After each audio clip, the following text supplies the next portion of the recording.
다 함께 묵도하심으로 주일 예배 드리겠습니다.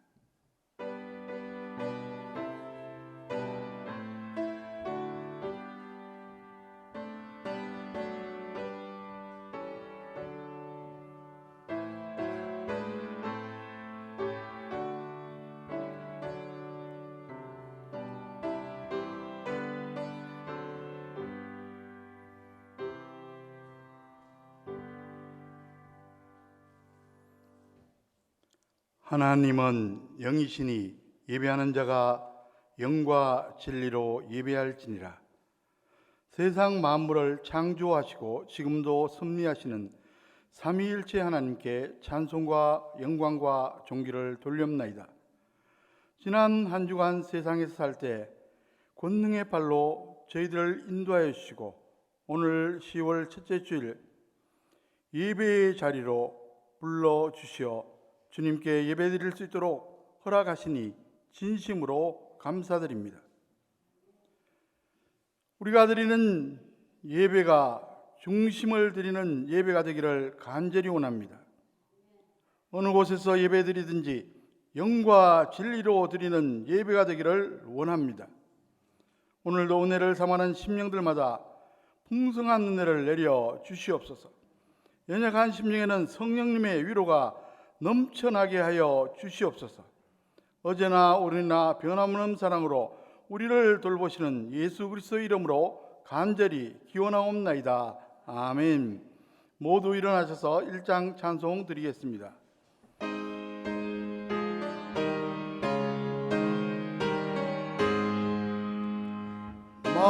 만복의 근원 하나님 온 백성 찬송 드리고 저 천사여 찬송하세.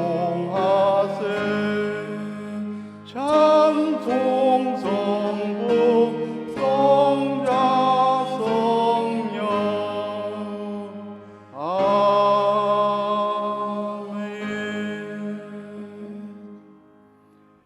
교독문은 제25번 시편 47편입니다. 함께 교독하시겠습니다.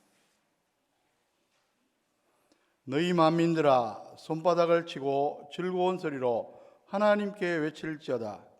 지존하신 여호와는 두려우시고 온 땅의 큰 왕이 되심이로다. 여호와께서 만민을 우리에게 나라들을 우리 발 아래에 복종하게 하시며 우리를 위하여 기업을 택하시나니 곧 사랑하신 야곱의 영화로다. 하나님께서 즐거운 함성 중에 올라가시며 여호와께서 나팔 소리 중에 올라가시도다. 찬송하라 하나님을 찬송하라. 찬송하라 우리 왕을 찬송하라. 하나님은 온 땅의 왕이심이라 지혜의 시로 찬송할지어다.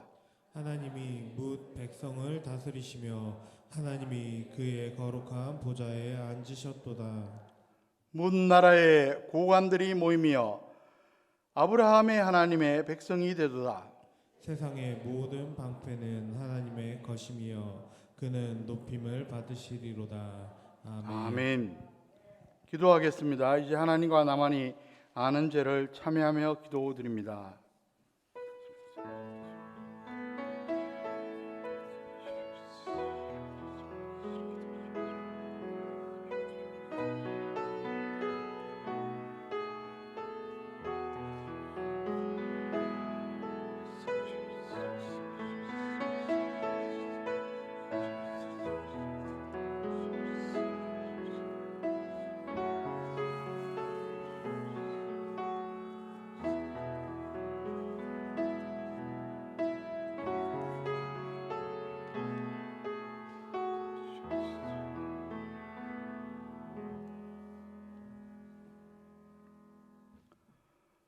불꽃 같은 눈으로 사람의 마음과 생각을 두루 감찰하시는 전능하신 하나님 아버지 앞에서는 그 어떤 죄라도 우리가 숨길 수 없음을 아나이다.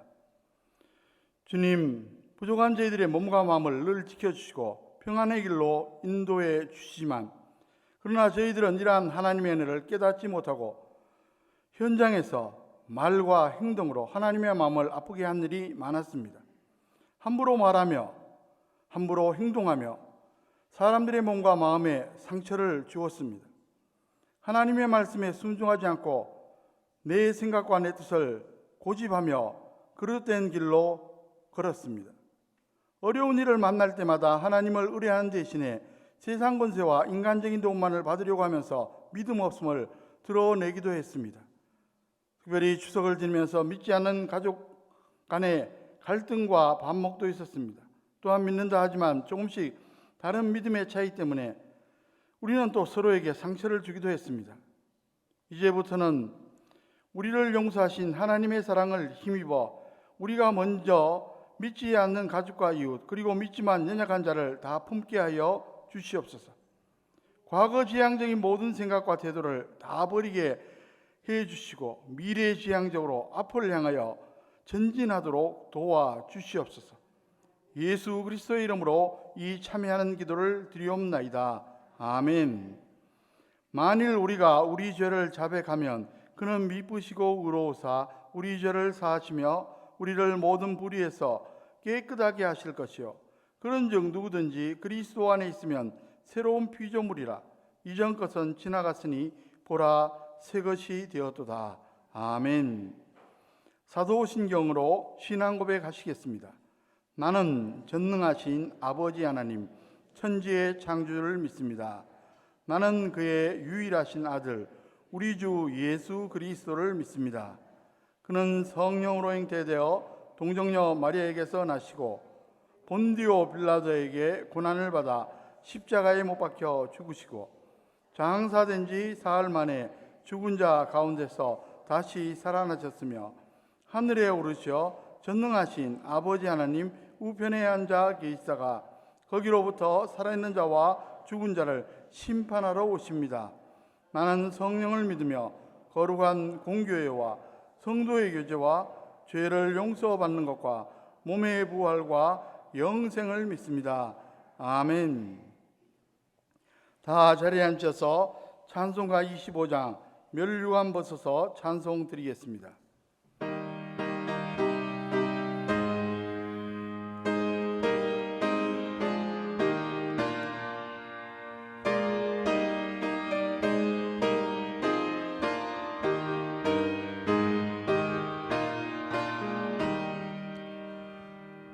멸류관 벗어서 주 앞에 드리세 저 천사 기쁜 노래가 온 땅에 퍼지네 내 온하게 여서 주 찬송하여라 온 백성 죄를 속하신 만왕의 왕일세 멸류관 벗어서 주 앞에 드리세 그 손과 몸 상처가 영광 빛나네 하늘의 천사도 그 영광 보고서 고난의 신비 알고자 늘 응모하도다 멸류관 벗어서 주 앞에 드리세 온 세상 전쟁 그치고 참 평화 오겠네 주보자 앞에서 온 백성 엎드려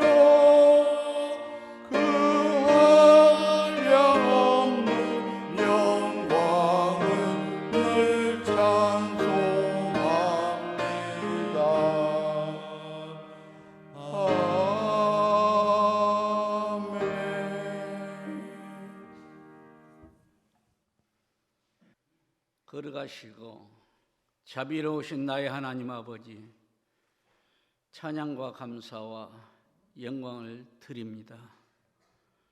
걸어간 주의 날, 사랑하는 주의 자녀들이 주의 전에 나와 온전히 모두 마음을 합하여 하나님 앞에 예배 드려야 되는 게 마땅히 한데, 아버지 하나님, 원치 아니하는 무서운 질병으로 인해서 우리들의 예배까지 제약을 받고 이 시간 하나님 앞에 예배드리며 또 11시에 사랑하는 우리 성도들의 각 가정에서 그 위치에서 영상으로 하나님 앞에 예배들을 드리고자 합니다. 이 예배를 받아주시고 하나님 영광 받아주시옵시며 예배하는 모든 주의 자녀들의 하늘의 평강과 위로와 기쁨으로 넘치게 하여 주시옵소서. 지금까지 우리를 지켜주신 하나님 감사합니다. 전쟁보다 무서운 이 무서운 질병 속에서 우리를 지켜주시니 감사합니다. 우리들 마음속에 다윗에게 허락하였던 귀한 믿음 허락하여 주시옵소서. 절대 권력자인 왕의 추격을 받으며 생명이 위태로운 그 순간에도 그는 여호와 하나님을 섬기며 사랑하며 여호와는 나의 목자시니 내가 부족함이 없으리로다. 그가 나를 푸른 초장에 누이시며 쉴만한 물가에 인도하신다고 아름다운 신앙 고백을 하였습니다. 사랑하는 우리 장안교회 모든 성도들 마음속에 이러한 믿음 허락하여 주시옵시사. 세상으로 이웃으로 교제가 끊어지고 어렵다 할지라도 하나님과 우리 사이에 이루어지는 아름다운 교통이 쉬지 않게 하시고 우리가 시간 날 때마다 하나님 앞에 무릎 꿇고 기도하는 모든 기도를 나의 하나님이 들어주시고 우리들에게 선하게 인도하여 주시옵시사. 하나님의 크신 복으로 넘치도록 채워 주시옵소서. 그러들이 우리들의 영혼이 강건케 하여 주시고 육신이 건강케 하여 주시고 사랑하는 우리의 가정들에게 주시는 아름다운 기업이 날마다 성장하고 융통케 하시며 수고의 열매를 온전히 거두게 하시고 그 열매를 통해서 하나님 앞에 영광 드리고 이웃들에게 선한 이웃으로 선한 그리스도인으로 비춰지게 하여 주시옵기만 간절히 바라옵고 원합니다. 우리가 드리는 이 기도가 우리들의 욕망과 뜻을 위하는 것이 아니라 하나님의 거룩하신 뜻을 이루는 아름다운 주의 도구가 되게 하여 주시옵소서. 우리들의 지나친 욕망과 아집이 물질 만능에서 과학 만능에서 하나님이 창조하신 것을 우리에게 다스리라고 하셨는데 우리들이 그들을 정복하고 우리들의 욕망을 채우는 말미암아 우리가 원치 않냐는 이 무서운 코로나가 우리에게 왔습니다.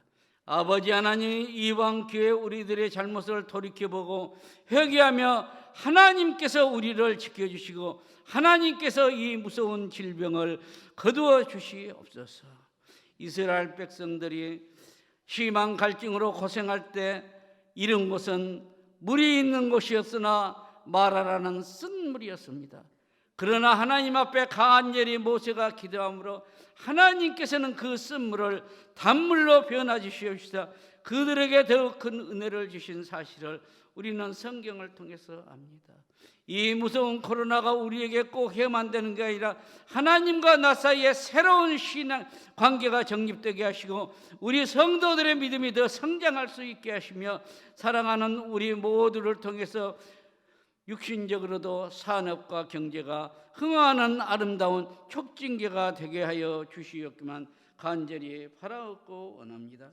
사람이 계획할지라도 이루시는 이는 여호와 나의 하나님이라고 말씀하셨으니 우리 계획대로 마시고 하나님의 선한 계획들에서 우리 사랑하는 성도들을 지켜주시고 사랑하는 우리 장안교회가 이 지역사회에 세워지는 아름다운 믿음의 도피성이 되어서 이 지역사회의 모든 사람들이 예수 믿고 이 세상에서도 잘 살고 하늘나라의 소유가 되는 아름다운 축복으로 채워주시옵기만 간절히 바라옵고 원합니다.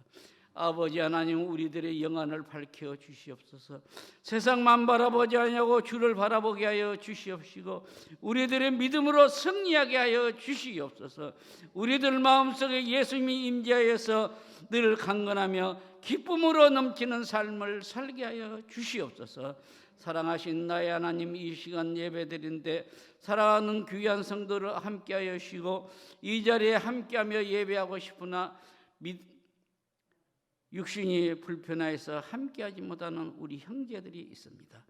나의 하나님 아버지여, 지켜 주시옵소서. 우리 주님의 자비로우신 은총이 그 병상에 임재하여 주시옵소서. 베데스다 목가에 38년 된 그 환자, 절망과 낙담과 모든 것을 포기하는 그에게 우리 주님이 찾아와 주셔서 네가 낫고자 하느냐? 주여, 낫고자 하나이다. 네 짐을 싸가지고 일어서라고 말씀해 주셨습니다. 아버지 하나님, 베데스다의 연못에 주님의 자비와 은총이 병상에서 고통하는 우리 사랑하는 주의 자녀들에게 함께하여 주시옵소서. 그들이 영육간의 강건함을 허락하여 주시옵소서. 이 시간에 귀한 단에 세우신 사랑하는 귀한 종을 성령께서 함께하여 주시고, 그 입술에 말씀을 넣어 주시옵소서. 그 말씀을 통해서 우리 성도들의 연약한 믿음이 강건하여 지게 하여 주시옵소서. 병든 영혼이 회복케 하여 주시옵소서. 병든 육체가 회복케 하여 주시옵소서. 구원의 확신을 주시고 소망을 가지고 주님 앞에 더 충성할 수 있는 사랑하는 귀한 종들이 되게 하여 주시옵소서. 이 모든 것 예수님의 이름으로 기도드립니다.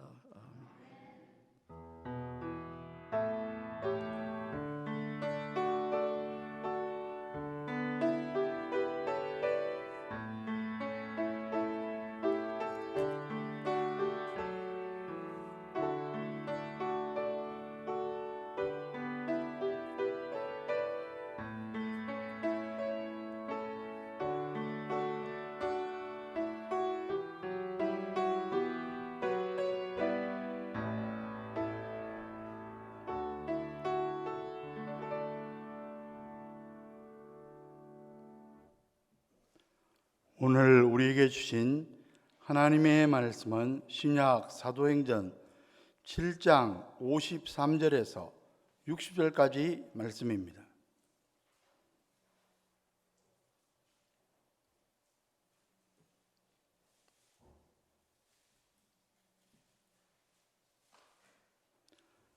너희는 천사가 전한 율법을 받고도 지키지 아니하였도다 하니라.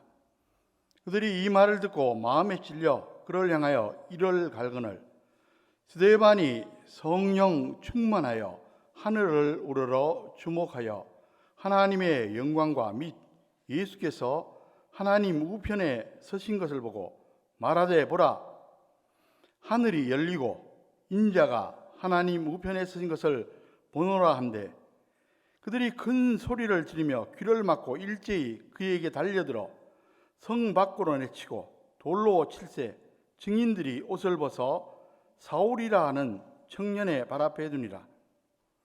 그들이 돌로 스데반을 치니 스데반이 부르짖어 이르되, 주 예수여, 내 영혼을 받으시옵소서 하고 무릎을 꿇고 크게 불러 이르되, 주여, 이 죄를 그들에게 돌리지 마옵소서. 이 말을 하고 자니라. 아멘.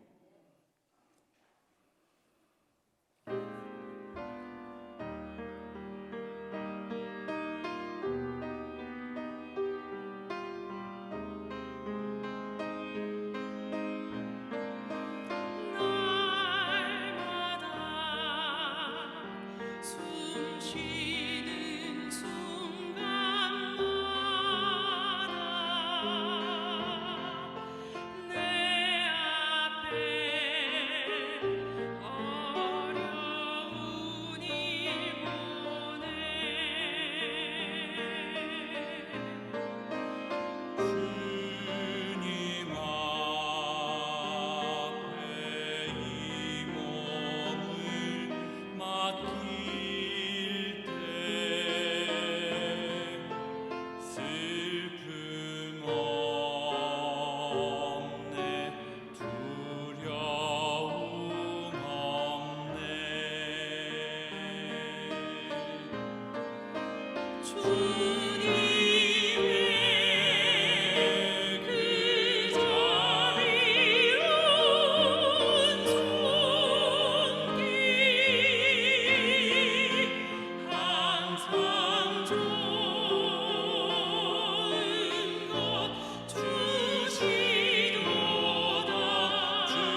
아멘. 하나님께 영광의 박수를 드리겠습니다. 다시 한번 기도하겠습니다. 아름답고 신령한 우리의 찬양을 흠양하신 하나님 아버지, 이 시간 저희들에게 말씀하여 주시옵소서. 말씀을 대언하는 자, 말씀을 받는 자들 같은 성령님께서 주관하여 주시옵소서. 예수 그리스도의 이름으로 간절히 기도하옵나이다. 아멘. 여러분, 추석 명절 잘 보내셨습니까? 그런데 금년에는 코로나19로 당국에서 귀성도 가능한 하지 말고 성묘도 하지 말라고 권고했습니다. 어떤 지자체에서는 이런 현수막을 내고 고향에 오지 말라고 권고했습니다. 불효자는 옵니다. 불효자는 옵니다. 노래 제목 불효자는 옵니다를 패러디한 말입니다. 추석 같은 명절에 저는 개인적으로 사람을 만나는 기쁨도 있지만 무엇보다 인생의 교훈을 배울 수 있어서 좋습니다. 분주했던 일상을 잠시 접어두고 오랜만에 만나는 사람들과 대화하다 보면 이런저런 교훈을 얻게 됩니다. 무엇보다 명절이 되면 세월의 흐름을 느끼게 됩니다. 아이들이 자라는 모습도 보고 어른들이 나이 들어가는 모습도 보고 그런 가운데 나 자신이 나이 드는 것도 느끼게 됩니다. 특히 고인들을 추모하면서 인생에 대해서 곰곰이 생각해보는 기회를 갖게 됩니다. 문득 이런 생각을 해봅니다. 과연 어떤 인생이 성공한 인생일까? 당연히 하나님 앞에 좋은 평가를 받아야 성공한 인생일 겁니다. 그렇습니다. 인생은 반드시 하나님의 평가를 받을 수밖에 없습니다. 이는 변경할 수 없는 철칙입니다. 신약 히브리서 9장 27절에 한 번 죽는 것은 사람에게 정해진 것이요 그 후에는 심판이 있으리니, 인생을 다 살고 난 후 하나님 앞에 가서 어떤 심판을 받느냐 하는 게 인생의 최종 평가입니다. 무엇보다 예수님 믿고 천국에 들어가야 되고 그 다음에는 천국의 상급을 받아야 성공한 인생입니다. 그러나 한편 이런 생각도 해봅니다. 하나님 앞에 가기 전에 우리가 이 세상에서 미리 심판을 받는다는 생각입니다. 소위 평판을 통해서입니다. 누구든 세상 사는 동안 다른 사람들의 평가를 받기 마련인데 그것이 바로 평판입니다. 물론 하나님의 심판과 사람들의 평판이 꼭 일치한다고 단정할 수는 없습니다. 그러나 민심이 천심이라는 말대로 사람들의 평판과 하나님의 평가는 엇비슷합니다. 그런 점에서 우리는 좋은 평판을 얻어야 합니다. 좋은 평판을 얻는 것은 인생을 사는 동안 실제로 중요할 때가 많기 때문입니다. 그런데 살아있는 동안의 평판보다 더 중요한 게 있습니다. 죽을 때의 평판입니다. 왜냐하면 살아있는 사람은 언제 어떻게 될지 모릅니다. 훌륭한 줄 알았던 사람이 나중에 타락하는 경우도 있고 못된 줄 알았던 사람이 개가 천선하는 경우도 있기 때문입니다. 그래서 이런 말이 있습니다. 두보의 시에 나오는 사자성어인데 개관사정, 관 뚜껑을 덮은 후에야 그 사람의 인생을 정확하게 평가할 수 있다는 말입니다. 어쨌든 모든 인생이 그렇지만 특별히 하나님을 믿는 성도들은 살아있는 동안에는 죽어서든 좋은 평판을 얻어야 합니다. 성경을 살펴보면 평판의 중요성을 자주 강조합니다. 로마서 14장 18절에 보시면 이로써 그리스도를 섬기는 자는 하나님을 기쁘시게 하며 사람에게도 칭찬을 받느니라. 그리스도인은 하나님에게 칭찬받아야 하지만 사람들에게도 칭찬을 받아야 한다는 말씀입니다. 또 디모데전서 3장 7절에 보시면 교회의 직분자는 어떤 자질을 가져야 하는지 이렇게 설명합니다. 또한 외인에게서도 선한 증거를 얻은 자라야 할지니 비방과 마귀의 올무에 빠질까 임며라. 직분자들은 성도들에게는 물론이고 불신자들에게도 칭찬을 받아야 한다는 것입니다. 비유해서 말하면 믿는 성도라면 소위 향기가 있어야 합니다.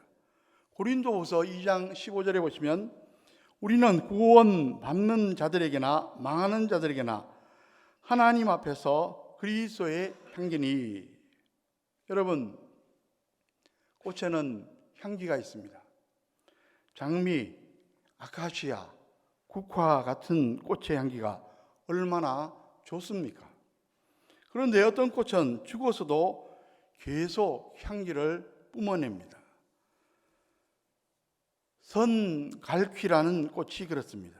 우리나라에서는 주로 울릉도에서 난다고 하는데 이 꽃은 죽어서 마른 후에도 향기가 계속 난다고 합니다. 저와 여러분, 우리 성도들은 선갈퀴 같은 존재가 되어야 하지 않을까 생각합니다. 살아서도 죽어서도 향기를 내는 저와 여러분 되시기를 주의 이름으로 간절히 축원합니다. 우리 옛말에 이런 말이 있습니다. 사람은 이름을 남기고 범은 가죽을 남깁니다. 그렇습니다. 이름은 그 사람의 존재와 인격, 더 나아가 그 사람의 생애 전체를 반영합니다. 그래서 사람들이 이름 지을 때 좋은 이름으로 지으려고 애쓰는 겁니다. 심한 경우 장명소에 가서 돈을 많이 주고 이름을 짓기도 합니다. 그러나 우리가 기억할 게 있습니다. 좋은 이름을 짓는 것보다 중요한 것은 그 이름에 합당한 삶을 살아가는 것입니다. 설사 이름이 좋지 않더라도 자신의 인생을 아름답게 살면 그 이름이 저절로 좋은 이름이 될 수 있기 때문입니다. 이런 예를 한번 생각해 보십시오. 여러분, 모세 하면 어떤 이미지가 연상됩니까? 출애굽의 영웅, 그리고 구약시대의 대표적인 인물, 정말로 훌륭한 신앙인의 모델입니다.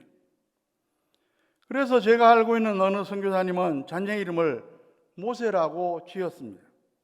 그런데 모세의 이름이 본래 무슨 뜻을 가지고 있습니까? 물에서 건져낸 사람이란 뜻입니다.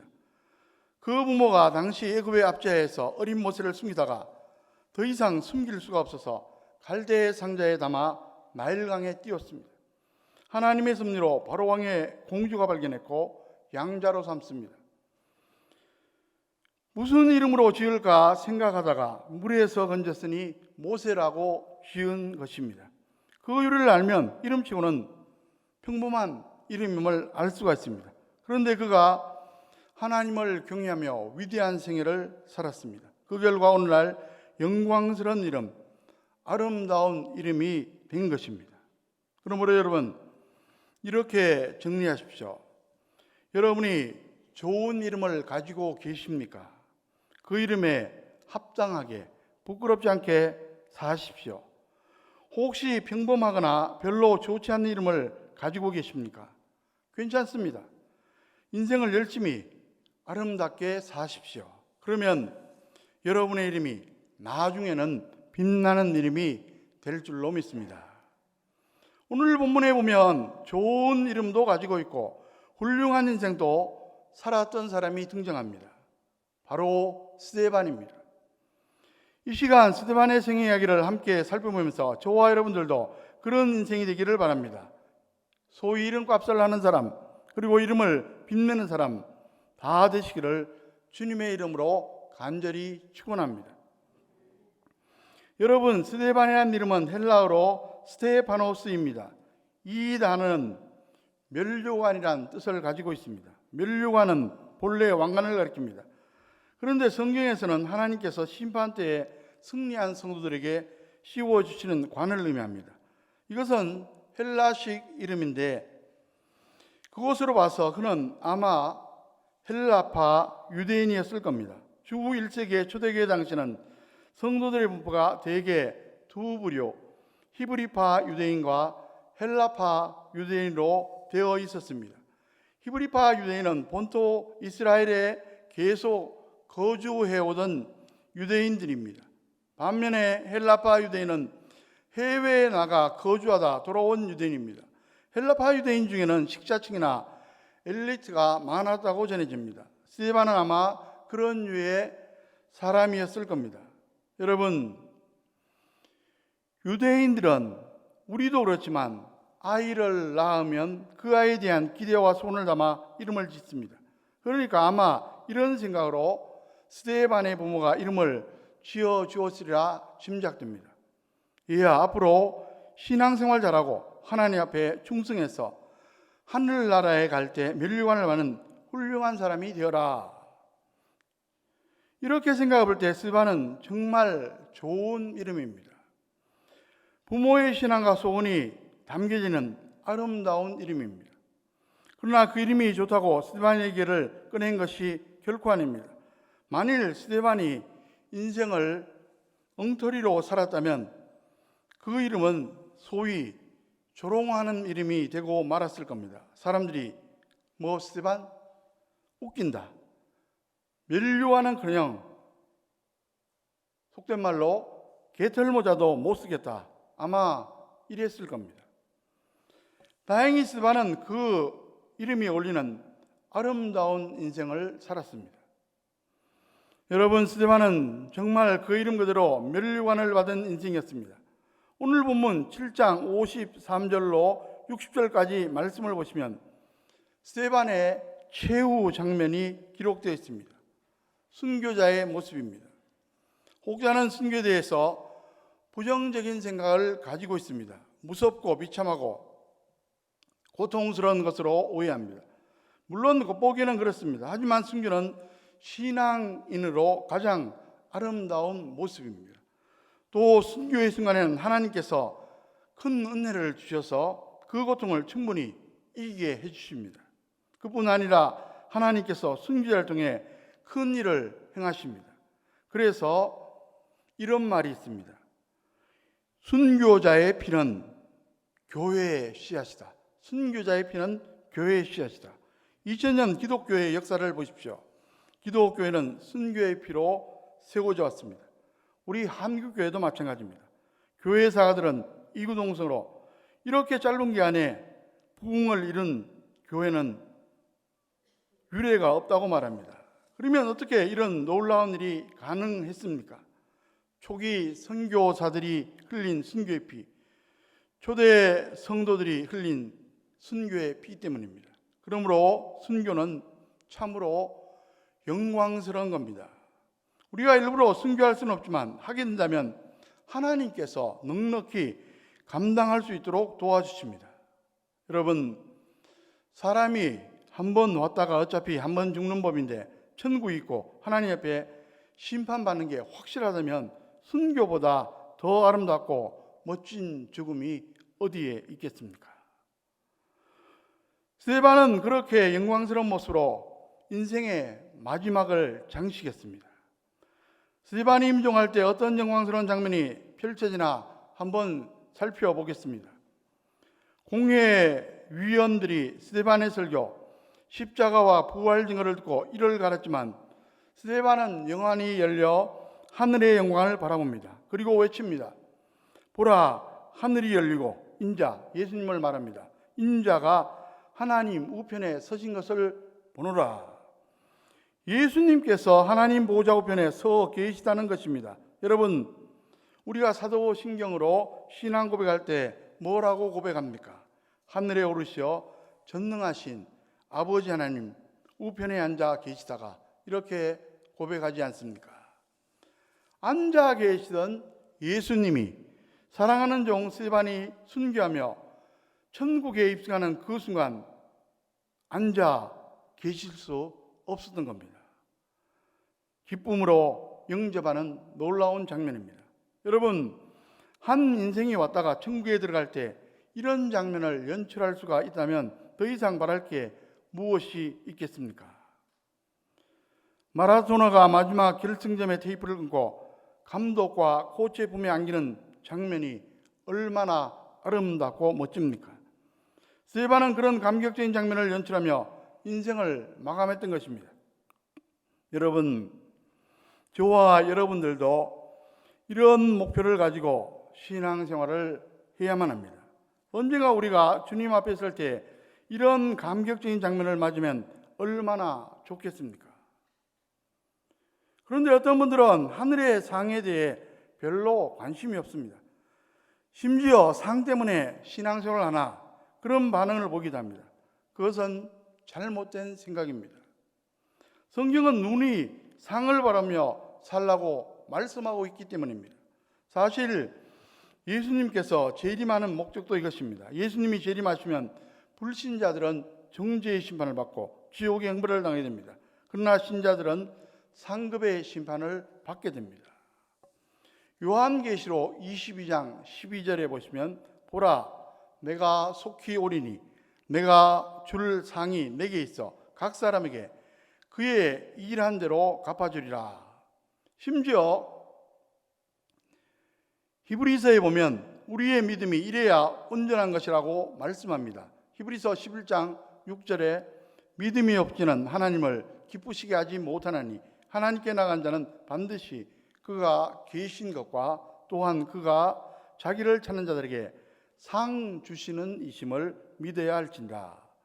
살아계신 하나님을 믿는 것도 중요하지만 하나님께서 상 주시는 이심을 믿어야 온전한 믿음입니다. 사도 바울은 그런 목표를 가지고 살았습니다. 빌립보서 3장 13절 14절에 형제들아 나는 아직 내가 잡은 줄로 여기지 아니하고 오직 한 일 즉 뒤에 있는 것은 잊어버리고 앞에 있는 것을 잡으려고 표대를 향하여 그리스도 예수 안에서 하나님이 위에서 부르신 부름의 상을 위하여 달려가노라. 사도 바울은 하늘의 상을 위해서 열심히 살았습니다. 그러다가 영광스러운 마지막을 맞이합니다. 사도 바울의 최후 진술인 디모데후서 4장 6절로 8절 말씀에 보면 관제와 같이 벌써 내가 봄이 되고 나의 떠날 기약이 가까웠도다. 내가 선한 싸움을 싸우고 나의 달려갈 길을 마치고 믿음을 지켰으니 이제 후로는 나를 위하여 의의 면류관이 예비되었으므로 주곧 들어오신 재판장이 그날에 내게 주실 것이니 내게 만나니라. 주의 나타나심을 사모는 모든 자에게니라. 저와 여러분들도 지금까지 이렇게 살아왔지만 남은 생에도 이런 목표를 갖고 열심히 끝까지 살아가시기를 주의 이름으로 간절히 축원합니다. 그러면 하나님께서는 과연 어떤 기준으로 우리에게 상을 주십니까? 성경을 자세히 살펴보면 다음 세 가지 기준으로 인생을 평가하고 상을 주십니다. 첫째로 하나님께서는 고난과 혼란이 많은 세상에서 인내하며 성화된 성도들을 높이 평가하십니다. 저와 여러분이 믿음으로 구원받지만 그 이유는 예수님을 닮아가야만 합니다. 아직 우리를 이 땅에 남겨두시는 이유 중 하나가 바로 그것입니다. 말씀과 성령으로 변화되어 예수님을 닮은 인격으로 천국에 들어오기를 기대하십니다. 스데반을 보십시오. 그가 천국에 들어간 순간 얼마나 아름다운 인격의 모습으로 가고 있는지. 그가 공회 설교할 때 스데반의 얼굴이 천사와 같았습니다. 그리고 유대인들이 흥분해서 그를 질질 긁고 성 밖으로 나가 돌로 쳤지만 스데반의 모습이 어떻습니까? 오늘 본문 7장 59절 60절 말씀을 보십시오.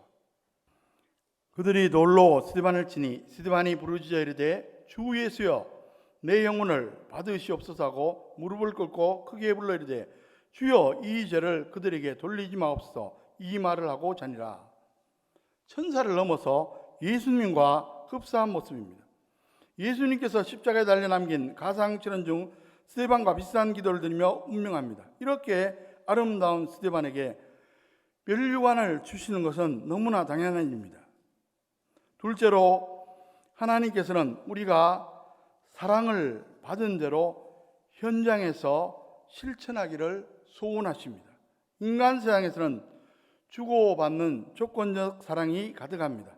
그러나 하나님께서는 조건을 초월해서 사랑을 주십니다. 죄인들에게 독생자를 주신 사랑입니다. 우리는 그 사랑을 받고 이웃에게 실천해야만 합니다. 그것이 주님께서 저와 여러분들에게 기대하시는 바입니다. 그럴 때 하나님께서 일일이 기억하셨다가 우리에게 상을 주신다고 말씀하셨습니다. 마태복음 10장 42절에 보면 또 누구든지 제자의 이름으로 이 작은 자 중 하나에게 맹수 한 그릇이라도 주는 자는 내가 진실로 너희에게 이르노니 그 사람이 결단코 상을 잃지 아니하리라 하신다. 맹수 한 것이라도 진정한 사랑으로 한 것이라면 분명히 하나님께서 기억하시고 상을 주신다는 귀한 말씀입니다. 스데반은 이런 사랑을 위해 자신의 생애를 드린 사람입니다. 비록 짧은 생애였지만 그는 교회를 위해, 성도를 위해 자신을 불살라드린 사람입니다. 이런 스데반에게 하나님께서 면류관을 주시는 것은 너무나 당연한 일입니다. 셋째로 하나님께서는 현장에서 복음 증거하는 사람을 높이 평가하십니다. 늘 말씀드리지만 저와 여러분들이 이 세상에 남아 감당할 사명은 복음 증거입니다. 나를 구한 한 십자가 복음이라면 당연히 다른 사람에게도 전해야 합니다. 그것은 의무이자 우리의 특권입니다. 그 사명을 잘 감당하면 하나님께서 우리를 기억하시고 하늘에 상을 주십니다. 사도 바울은 그가 복음을 증거하고 양육한 성도를 자랑의 면류관이라고 그렇게 말씀하고 있습니다. 데살로니가전서 2장 19절 20절에 보면 우리의 소망이나 기쁨이나 자랑의 면류관이 무엇이냐? 그가 강림하실 때 우리 주 예수 앞에 너희가 아니냐? 너희는 우리의 영광이요 기쁨이라. 여러분, 우리가 주님 앞에 설 때 내세울 게 무엇이겠습니까? 이 세상에서 누리는 모든 것은 명함도 못 내밉니다. 오직 우리의 증거로 천국에 간 성들이 나를 위해 면류관의 근거가 될 것입니다. 어린 딸과 부모님, 이렇게 세 식구가 살던 가정의 실제 이야기입니다. 딸은 비록 어리지만 신앙생활을 나름대로 잘합니다. 어머니는 보통으로 신앙생활을 합니다. 그런데 아버지는 주변에서 아무리 구원해도 믿지 않고 버티고 있습니다. 그러던 어느 날 딸아이가 열이 펄펄 나며 쇠약해져 갑니다. 검사 결과 급성 백혈병이었습니다. 날이 갈수록 그 아이는 얼굴이 힐쓱해지고 눈이 들어갔습니다. 치유할 가능성이 없어 보입니다. 아버지는 안타까운 마음으로 딸아이의 병상을 지킵니다. 딸아이가 조용히 아버지를 부릅니다. 그리고 이렇게 말합니다. 아빠, 저도 조금 후에 제가 죽을 것을 알고 있어요. 하지만 괜찮아요. 나는 예수님을 믿기 때문에 천국에 갈 수 있기 때문이죠. 다만 한 가지 걱정이 있어요. 주일학교 선생님이 그러시는데 천국에 가면 주님이 면류관을 주신다고 했어요. 그런데 저는 한 사람도 전도하지 못해서 면류관에 별이 달리지 않을 것 같아요. 아빠가 제 말을 듣고 예수님을 믿으시면 안 돼요. 그러면 제 면류관에도 별이 달릴 텐데. 아버지는 눈물을 철철 흘리면서 고개를 끄덕끄덕입니다. 그리고 즉시 얘기하고 예수님을 구주로 영접했습니다. 딸 아이의 얼굴이 환해졌습니다. 그러나 며칠 후 결국 천국에 갔습니다. 그로부터 몇 주 후 주일 예배에 그 부모가 참여했습니다. 그 교회는 오후 찬양 예배 중에 간증 순서가 가끔 있었는데 그 아버지가 앞으로 나가 간증했습니다. 여러분, 제 딸은 천국에 갔습니다. 그리고 면류관을 쓰고 있을 겁니다. 그 면류관은 분명히 별이 달려 있을 겁니다. 그 별이 바로 저입니다. 여러분, 스데반은 살아생전에도 많은 사람에게 복음을 전했습니다. 그런데 그가 순교한 후 더 많은 사람들에게 복음이 전파되었습니다. 먼저 사울이 바울로 변화되었습니다. 본문 58절을 보시면 성 밖으로 내치고 돌로 칠세 증인들이 옷을 벗어 사울이라는 청년의 발 앞에 두니라 그렇게 말씀했습니다. 스데반의 순교 현장에 사울 청년이 있었습니다. 그리고 오늘 본문 다음 사도행전 8장 1절에서 보는 대로 사울 청년은 스데반의 죽음을 당연한 것으로 여겼습니다. 그런데 그 후에 어떤 일이 일어납니까? 사도행전 9장을 보시면 다메섹 도상에서 부활하신 주 예수님을 보고 뒤집어집니다. 그런데 미리 스데반을 통해 이미 충격을 받은 상태여서 그것이 또한 가능했습니다. 사울 청년은 겉으로는 거부했지만 그의 영혼 깊은 곳에는 스데반의 기도 소리가 소위 비수처럼 꽂혔을 겁니다. 어떻게 저 지경에서 원수들을 용서할 수 있을까? 그런 생각에 깊이 잠겨있던 사울이 부활하신 예수님을 만나면서 완전히 변화받은 겁니다. 말하자면 스데반의 순교가 사울을 바울로 변화시킨 셈입니다. 그래서 고대 신학자인 성 어거스틴은 이렇게 말했습니다. 기독교회는 스데반의 기도 덕분에 사도 바울을 얻었다. 그리고 스데반의 순교로 복음이 넓게 확산되어 감을 볼 수가 있습니다. 사도행전 8장 1절 하반절에 보면 큰 핍박으로 예루살렘 교회 성들이 흩어집니다. 사도행전 8장 4절에 보시면 흩어진 현장에서 그들이 복음을 전합니다. 11장에 보시면 안디옥까지 복음이 들어가 교회가 생기고 13장에 보시면 안디옥 교회에서 최초의 선교사 바울과 바나바가 파송됩니다.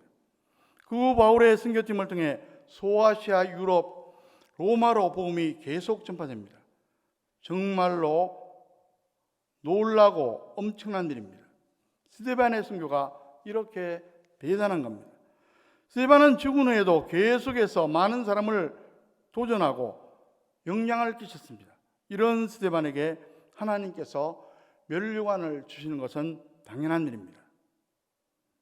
여러분, 저와 여러분들도 스데반처럼 살고 싶지 않습니까? 그러나 이런 것이 인간의 노력이나 능력으로 되는 것이 아닙니다. 본문 55절을 보시면 그 원동력이 무엇입니까?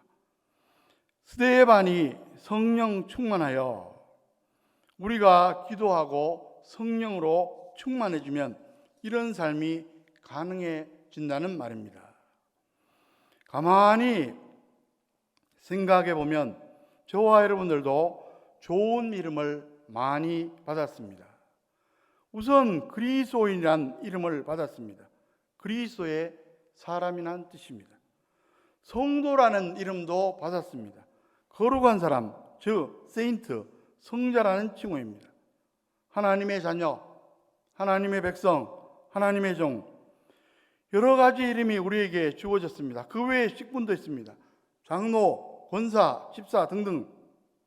우리는 과연 이 모든 이름에 합당한 삶을 살아가고 있습니까? 요한계시록 3장 11절에 보시면 주님께서 이렇게 말씀하십니다. 내가 속히 오르니 내가 가진 것을 굳게 잡아 아무도 내 면류관을 빼앗지 못하게 하라. 세상 바라보고 세상을 따라보면 다 놓치고 맙니다. 세상 것은 본래 놓치는 것이고 우리를 위해 예비된 면류관마저 세상만 바라보다 보면 놓치게 됩니다. 신대륙을 발견한 크리스토퍼 콜럼버스의 이야기입니다. 크리스토퍼라는 이름은 그리스도를 마음에 간직한 사람이란 뜻을 가지고 있습니다. 그런데 그의 인생 말년에 자신의 생애를 회고보니 자기는 그리스도를 마음에 모신 삶이 아니라 황금을 마음에 품고 살았던 것입니다. 그는 눈물로 회개하고 부모가 지어진 이름에 걸맞게 살겠다고 결단합니다. 그 후 그는 전혀 새로운 삶을 살았습니다. 성령 충만하여 그리스도를 나타내는 삶을 살았습니다. 마침내 그가 임종을 맞이하게 됐습니다. 나는 지난 14년 동안만 크리스토퍼 콜럼버스였다. 그 기간이 내 인생 중 가장 행복하고 보람 있는 시기였다. 말씀을 정리합니다. 여러분, 이 세상은 결국 사라집니다. 사라지는 것을 추구하지 마십시오. 영원한 것을 추구하십시오. 스데반처럼 천국을 소망하며 하늘의 면류관을 추구하십시오. 그리고 우리에게 주신 아름다운 이름을 빛내는 삶을 살아가시기 바랍니다. 그래서 스데반처럼 주님의 놀라운 영접을 받으며 천국에 입성하시는 저와 여러분 되시기를 간절히 소원합니다. 아울러 우리가 이 세상을 떠난 후에도 우리의 이름 때문에 후배들이 기억하며 도전받고 격려받아 뒤따라올 수 있는 그런 모습으로 남은 생애를 살아가시기를 주의 이름으로 간절히 축원합니다. 기도하겠습니다. 하나님 아버지, 코로나19 가운데 저희들 추석 명절을 보내고 있습니다. 주님께서 안전을 지켜주시고 또 이러한 가운데서라도 저희들 천국을 바라보며 소망을 가질 수 있도록 인도하여 주시옵소서. 스데반처럼 부족하지만 우리도 살아갈 수 있도록 성령님께서 인도하여 주시옵소서. 이 시간 간절히 소원합니다. 우리 가운데 육신의 약함으로 인해서 또 중환질환으로 인해서 힘들어하는 분이 계십니다. 주님의 특별한 은혜 이 시간 베풀어 주시옵소서. 약한 부분들 보수하여 주시옵소서. 예수 그리스도의 이름으로 간절히 기도하옵나이다. 아멘. 다 함께 찬송가 94장 주 예수보다 더 귀한 것은 없네 찬송 드리겠습니다.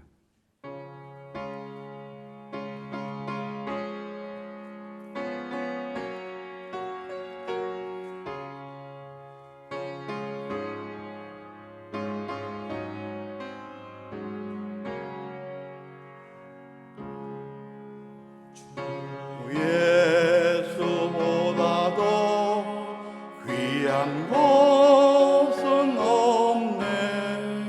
이 세상 부귀와 바꿀 수 없네. 영죽은 내 대신 돌아가신 그 놀라운 사랑 잊지 못해. 세상 즐거움 나도 버리고 세상 자랑 나 버렸네. 주 예수보다도 귀한 것은 없네. 예수 밖에는 없네. 주 예수보다도 귀한 것은 없네. 이 세상 병에와 바꿀 수 없네. 이전에 즐기던 세상 일도 주 사랑하는 맘 뺏지 못해. 세상 즐거움 다 버리고 세상 자랑 다 버렸네. 주 예수보다도 귀한 것은 없네. 예수 밖에는 없네. 주 예수보다도 귀한 것은 없네. 이 세상 행복과 바꿀 수 없네. 유혹과 비방이 몰려와도 주 섬기는 내 맘 변치 않아. 세상 즐거움 다 버리고 세상 자랑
모두 일어나셔서 봉헌하시겠습니다.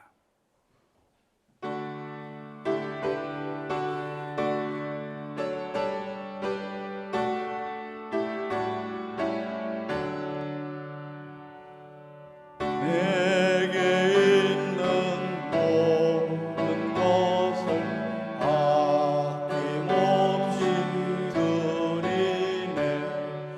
사랑하고 의지하며 주만 따라 살리나이.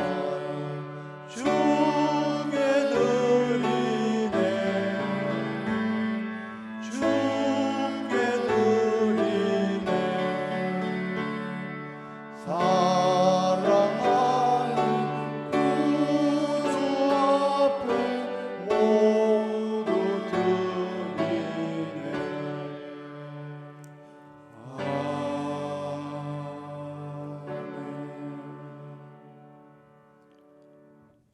온 인류의 역사를 주관하시고 우리 한 사람 한 사람 생사와 복을 구체적으로 주관하시는 전능하신 하나님 아버지, 지난 한 주간의 삶도 저희들 인도하시고 오늘 이렇게 교회 나와 예배드리게 하심을 진심으로 감사드립니다.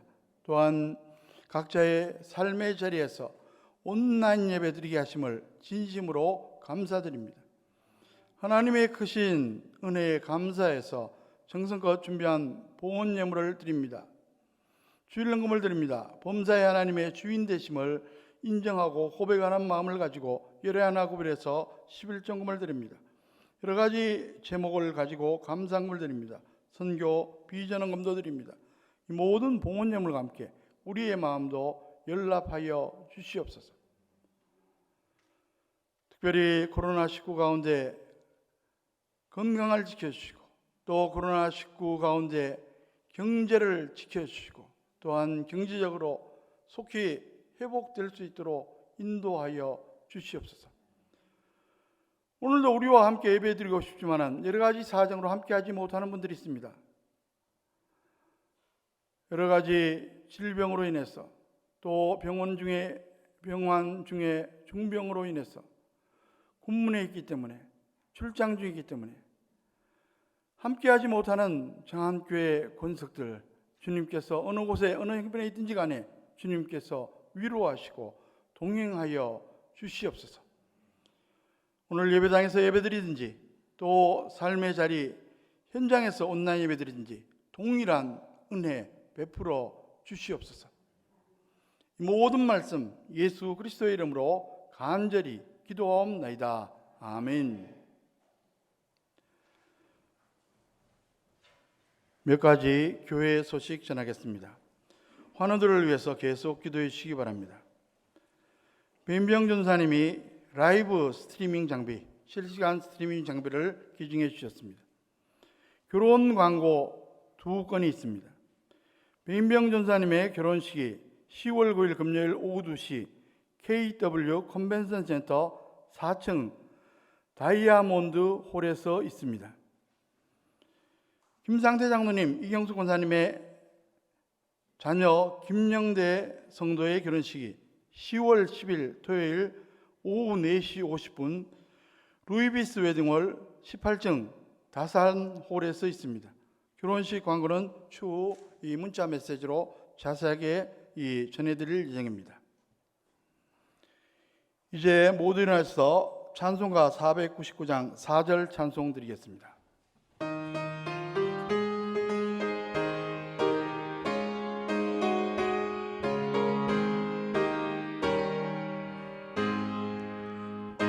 온전하마 이 승리의 그날에 영광과 찬송 주께 드리네.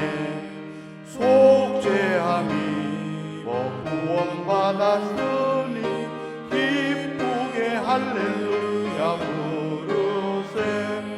큰 권세 주께 있으니 큰 권세 주께 있으니 너는 가서 주의 복 전하라. 주가 너 항상 지키리라. 이제는 복의 근원 되신 우리 주 예수 그리스도의 은혜와 독생자를 십자가 희생의 제물로 삼아 우리를 죄와 사망 가운데서 건져 영원한 천국의 삶을 얻게 하신 하나님 아버지의 극진하신 사랑하심과 보험자의 우리의 삶을 인도하시며 우리의 삶이 합력에서 선을 이루며 형통하도록 역사하시는 성령님의 교통하심과 축복하심이 이 자리에 함께한 모든 심령들 위해, 이들의 가정, 자녀, 후손들 위해, 또 현장에서 온라인 예배드리는 모든 심령들 위해, 가정 위해, 자녀, 후손들 위해, 장안교회 권석들 지금 어느 곳에 어느 형편에 있든지 간에 태중에 낸 심령일지라도 지금부터 영원토록 함께 하시기를 간절히 축원하옵나이다. 아멘.